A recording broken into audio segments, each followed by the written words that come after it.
PT Java Confit Indonesia Tbk mencatat kinerja keuangan positif sepanjang 2024 dan semester pertama 2025.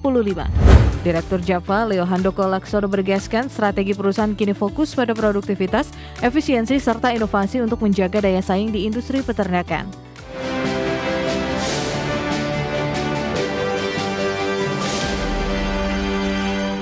PT Java Confit Indonesia Tbk mencatat kinerja keuangan positif sepanjang 2024 dan semester pertama 2025. Meski ada sedikit penurunan pada penjualan dan laba, perusahaan tetap optimis menghadapi tahun ini dengan strategi baru. PT Java Confit Indonesia Tbk mencatat kinerja keuangan positif sepanjang 2024 dan semester pertama 2025. Java membukukan total penjualan 55,8 triliun rupiah sepanjang 2024 dan 27,5 triliun pada semester pertama 2025. Angka ini sedikit menurun dibandingkan pada yang sama tahun sebelumnya, namun neraca perusahaan dinilai tetap kuat. Direktur Java, Leo Handoko Laksono bergaskan strategi perusahaan kini fokus pada produktivitas, efisiensi, serta inovasi untuk menjaga daya saing di industri peternakan. Segmen pakan perunggasan menjadi penyumbang penjualan terbesar dengan margin yang relatif stabil.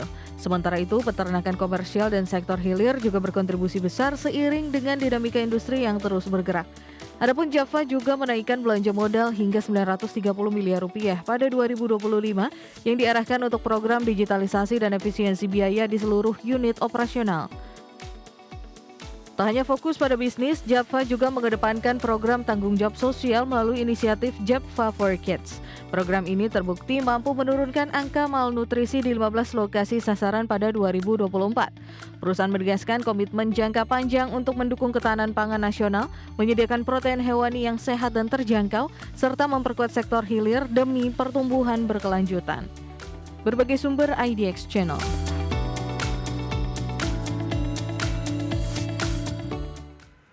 Pemirsa, anak usaha PT Sarana Menara Nusantara Tbk emiten berkode saham TOWR kembali meraih fasilitas kredit dari perbankan nasional, di mana kali ini melalui Bank CIMB Niaga dengan nilai 1,5 triliun rupiah. Dua anak usaha PT Sarana Menara Nusantara Tbk atau emiten berkode saham TOWR, yakni PT Profesional Telekomunikasi Indonesia atau Protelindo bersama PT I-Forte Solusi Infotek atau I-Forte, resmi menandatangani perjanjian kredit dengan PT Bank CIMB Niaga Tbk pada tanggal 2 September 2025. Dalam kesepakatan tersebut, kedua perusahaan berhasil mendapatkan fasilitas pinjaman senilai 1,5 triliun rupiah. Pinjaman yang disetujui ini memiliki jangka waktu selama 36 bulan, terhitung sejak penarikan pertama. Sebagai bagian dari komitmen, Protelindo dan I-Forte sepakat untuk bertanggung jawab secara tanggung renteng atas kewajiban dalam perjanjian fasilitas kredit.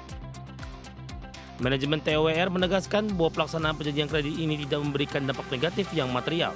Artinya, kegiatan operasional, aspek hukum, kondisi keuangan, dan kelangsungan usaha perseroan tetap berjalan normal tanpa gangguan. Dalam keterbukaan informasi Bursa Efek Indonesia pada Selasa 2 September 2025, manajemen TOWR menyatakan bahwa perjanjian kredit tersebut tidak menimbulkan risiko yang dapat merugikan perusahaan. Hal ini memberi keyakinan kepada investor bahwa kondisi perseroan tetap terjaga. Sebelumnya, 6 entitas usaha TOWR termasuk Protelindo dan I-Forte juga telah memperoleh perpanjangan fasilitas pinjaman bergulir senilai 1,5 triliun rupiah dari Bank Mizuho Indonesia. Dalam kesepakatan baru, masa perpanjangan fasilitas ini berlaku hingga 11 Juli 2026. Tim Liputan IDX Channel.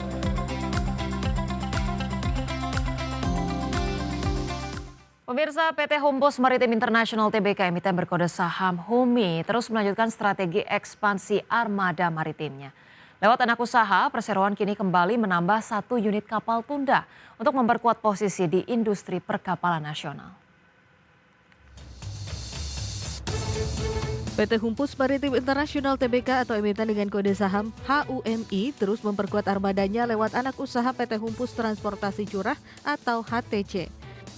Perusahaan resmi mengakuisisi 1 unit kapal tunda baru sebagai bagian dari strategi pengembangan bisnis di tahun 2025. Penambahan kapal ini merupakan bagian dari alokasi belanja modal atau CAPEX tahun 2025. Hingga saat ini perusahaan sudah merealisasikan pembelian 4 unit kapal dari target sebanyak 10 unit yang akan direalisasikan sepanjang tahun ini. Kapal tunda yang baru dibeli ini diberi nama TB Jeneponto 01 dengan mesin bertenaga 2 kali 1018 tenaga kuda. Kehadiran kapal ini diharapkan memperkuat posisi HTC dalam segmentasi tug assist di berbagai pelabuhan di Indonesia. Direktur Utama PT Humpus Maritim Internasional TBK Tirta Hidayat menegaskan penambahan armada kapal tunda sejalan dengan visi perseroan untuk mendukung pembangunan ekosistem maritim nasional. Perseroan meyakini konektivitas yang kuat di pelabuhan akan memperlancar perdagangan dan mendorong pertumbuhan ekonomi Indonesia.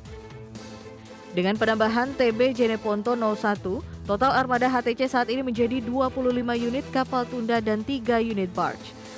Langkah ini tidak hanya sekedar bisnis namun menjadi bukti komitmen perseroan untuk memperkuat industri perkapalan Indonesia secara berkelanjutan. Tim Liputan IDX Channel.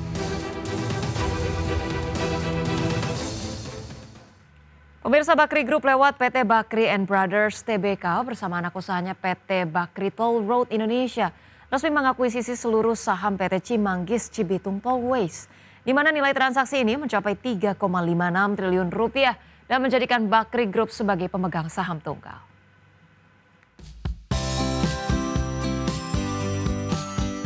PT Bakri and Brothers Tbk emiten dengan kode saham BNBR dan PT Bakri Toll Road Indonesia atau BTI akan menjadi pemegang saham tunggal PT Cimanggis Cibitung Tollways atau CCT.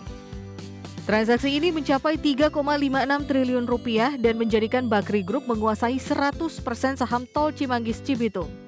Sebelumnya, Perseroan dan BTI hanya menguasai 10% saham CCT, sementara 90% sisanya dimiliki PT Sarada Multi Infrastruktur sebesar 55% dan PT Waskita Toll Road sebesar 35%. Melalui akuisisi ini, seluruh saham berpindah ke Bakri Group. Untuk menandai transaksi besar ini, BTI akan menerima pinjaman hingga 312 juta dolar Amerika Serikat atau setara 5,15 triliun rupiah dari ADH Jackpot SPV Ltd, entitas yang berasal dari Uni Emirat Arab. Pinjaman ini dijamin oleh BNBR sebagai corporate guarantee serta 99,99% saham BTI sebagai gadai.